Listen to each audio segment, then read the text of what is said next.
À première vue, c'est une épicerie comme les autres. Mais quand on se penche sur les étiquettes, tous les produits viennent de la région et surtout, sur les étals, tout est présenté en vrac. Ici, on fait la chasse aux emballages.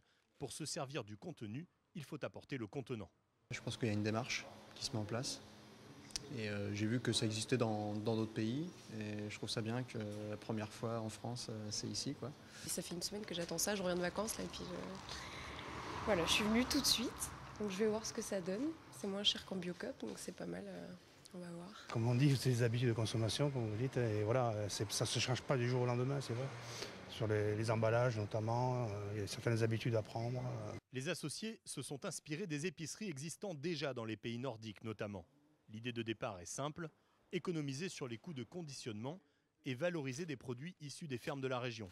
Le goût du légume et du fruit qui a mûri en fond de cale ou en fond de camion, en général, on est un peu déçus. Là, les gens reviennent comparer les variétés, comparer les origines et tout. Donc, ça permet à des artisans d'éliminer le coût du conditionnement qui est souvent très élevé, notamment pour des artisans comme la fabrication des pâtes notamment. Et là, ça nous permet d'avoir des prix très intéressants. Ce concept a sans doute un bel avenir devant lui. Objectif, faire des économies en préservant la planète.